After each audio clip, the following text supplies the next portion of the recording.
ପୁରୁଣା ପ୍ରସିଦ୍ଧ ଅଳକଣା ମେଳଣ। କଥାରେ ଅଛି, ଅଲକଣା ମେଳଣ ଆଲି ରାଜା ଝୁଲଣ, ଅସୁରେଶ୍ୱର ରାମ ନବମୀ ଶ୍ରୀକ୍ଷେତ୍ର ଚନ୍ଦନ। କଥାର ତାତ୍ପର୍ଯ୍ୟ ନିରାଟ ସତ୍ୟ। ଅବିଭକ୍ତ କଟକ ଜିଲ୍ଲାର ଅଳକଣାଠାରେ ପୁରୁଣା ପ୍ରସିଦ୍ଧ ଅଳକଣା ଦୋଳ ମେଳଣ ଅନୁଷ୍ଠିତ ହୋଇଯାଇଛି। ଏହି ପୁରୁଣା ପ୍ରସିଦ୍ଧ ମେଳଣ କାହିଁ କେଉଁ କାଳରୁ ହୋଇ ଆସୁଅଛି ତାହା କେହି କହିପାରିବେ ନାହିଁ। ପୁରୁଣା ଯୁଗର କଥା, ପାଞ୍ଚ ପାଣ୍ଡବ ଭାଇମାନେ ପୋଷା ଖେଳରେ କୌରବମାନଙ୍କଠାରୁ ହାରିଯିବା ଫଳରେ ସର୍ତ୍ତ ଅନୁଯାୟୀ 12 ବର୍ଷ ଅଜ୍ଞାତ ବନବାସରେ ରହି ଯେତେବେଳେ ହସ୍ତିନାପୁରକୁ ଫେରିଲେ, ସେତେବେଳେ ତାଙ୍କୁ ପଡ଼ା ଦିଆଯାଇନଥିଲା ରହିବା ପାଇଁ। ମହାପ୍ରଭୁ ଶ୍ରୀକୃଷ୍ଣ ପାଣ୍ଡବମାନଙ୍କ ପାଇଁ କୌରବ ରାଜା ଦୁର୍ଯ୍ୟୋଧନ ପାଖକୁ ଯାଇଥିଲେ। ଏମାନଙ୍କୁ 5 କୋଟି ପଡ଼ା ପାଇଁ ଭିକ୍ଷା ମାଗିଥିଲେ। କିନ୍ତୁ ଅହଙ୍କାରୀ ରାଜା ଦୁର୍ଯ୍ୟୋଧନ କହିଥିଲେ, ବିନା ଯୁଦ୍ଧରେ ଦେବି ନାହିଁ, ସୂଚକରେ ମେଦିନୀ। ମହାପ୍ରଭୁ ଶ୍ରୀକୃଷ୍ଣ ମନ ଦୁଃଖରେ ଫେରିଆସି ଅଳକଣା ପଡ଼ିଆଠାରେ ବିଦୁରଙ୍କ ଆଶ୍ରମଠାରେ ପହଞ୍ଚିଥିଲେ। ବିଦୁର ମହାପ୍ରଭୁ ଶ୍ରୀକୃଷ୍ଣଙ୍କୁ ଶାଗ ଭାତ ଦେଇ ତାଙ୍କ କ୍ଷୁଧା ମେଣ୍ଟେଇଥିଲେ। ପ୍ରଭୁ ଶ୍ରୀକୃଷ୍ଣ ଭକ୍ତ ବିଦୁରଙ୍କ ଆତିଥ୍ୟରେ ମୁଗ୍ଧ ହୋଇ କହିଥିଲେ, ମୋତେ କହିଲ କି ବର ମାଗୁଛ, ମାଗ। ବିଦୁର କହିଲେ, ପ୍ରଭୁ, ମୁଁ ଆପଣଙ୍କୁ ହର ଆଉ ହରି ରୂପରେ ଦେଖିବାକୁ ଚାହୁଁଛି। ପ୍ରଭୁ ଶ୍ରୀକୃଷ୍ଣ ବିଦୁରଙ୍କୁ କହିଲେ, ଫାଲ୍ଗୁନ ଶୁକ୍ଳ ଚତୁର୍ଦ୍ଦଶୀ ତିଥିରେ ବ୍ରାହ୍ମ ମୁହୂର୍ତ୍ତରେ ମୋତେ ହରିହର ରୂପରେ ଦର୍ଶନ ପାଇବୁ।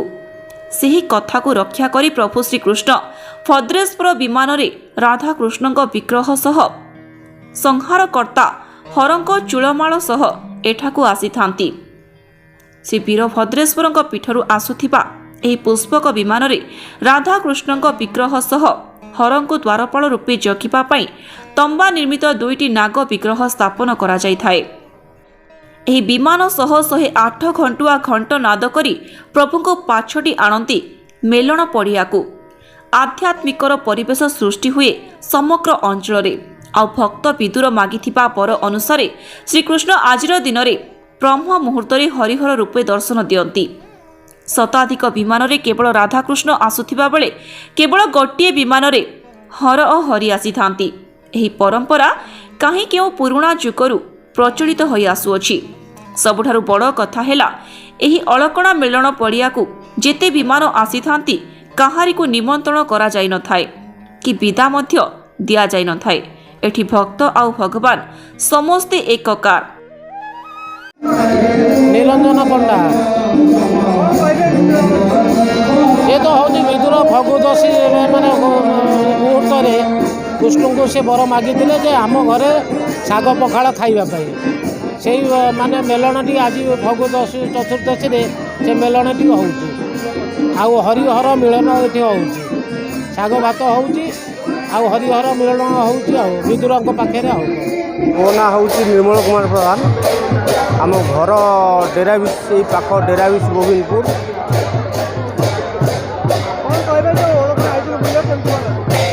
ଆଜ୍ଞା, ଓଳକଣା ମେଳଣ ଆମର ହେଉଛି ଆମ ଓଡ଼ିଶା କ'ଣ ଆମ ଭାରତ ବର୍ଷରେ ଅନ୍ୟତମ।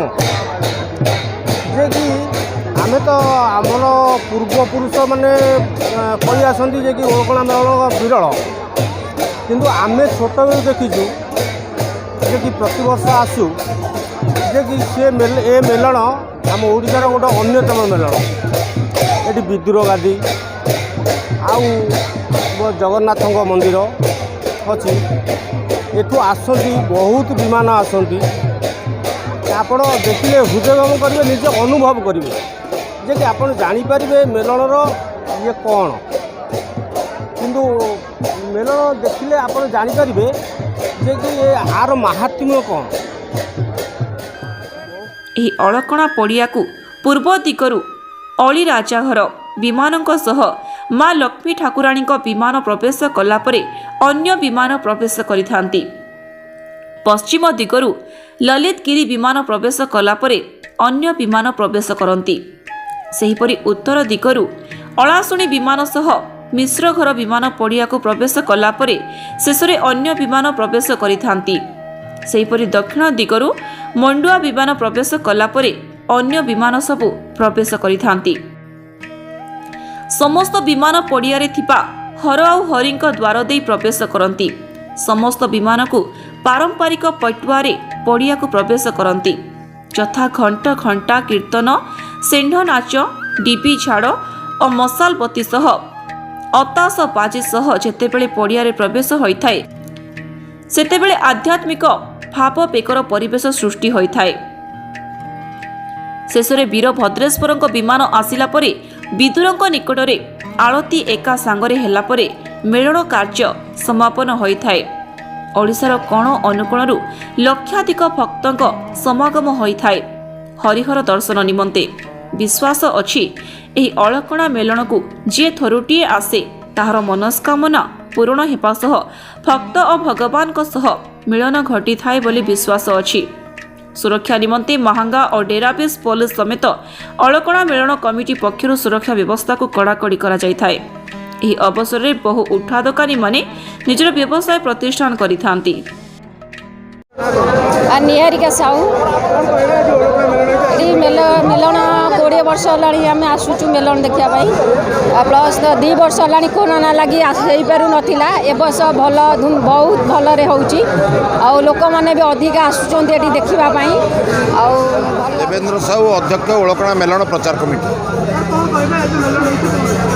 ये पुराण जुगरू ये अनुष्ठित हो महाभारत में जिते पांडव माने सबु वनवास गले सबू हारिदेले जुआ काले हारिकी वनवास जाते वनवास फेरला प्रभु श्रीकृष्ण तांको पई 5टी पड़ा मागिया दुर्योधन पाखु जाइतिले। दुर्योधन कहले बिना युद्धे देवी ना इंचे जमी। श्रीकृष्ण मन दुखरे फेरी आसचंती ओलकणा ठारे विदुर आश्रम आसी पहुँचती विदुर तांको सागवत दे आपायित करचंती। सेतेबेले प्रभु कहचंती कि वर मागुचु माग। विदुर कहले प्रभु मु तुमको 2टी रूप देखा चाहूँगी। प्रभु कहले तते अपेक्षा करा पड़ो फगु चतुर्दशी राति एवं पूर्णिमा सकाळु मु ओलकणा पड़िया तो दर्शन देवी। से परंपरा को रक्षा करने सबु विमान राधाकृष्ण आसुला बेले भद्रेश्वर विमान राधाकृष्ण एवं शिवशक्ति एवं सेठी विद्रोह तांको दर्शन करती। महाभारत जुगर कथा को रक्षा करने प्रभु प्रति वर्ष पूर्णिमा दिन ये सकाळु आसी पहुँचती। ये मेलन कई अनुष्ठित करती ना। ये मेलन स्वतःप्रवृत्त होइए आसे लोक मैंने निजे ये कहीं विदा के दियंतनी कि आसन दियंतनी। प्रभु निजे कहते मुझे ओलकणा मो भक्त मान संगे अबीर खेलियापाई से परंपरा को रक्षा करने पुराणा जुगर ये अनुष्ठित हो आसुची।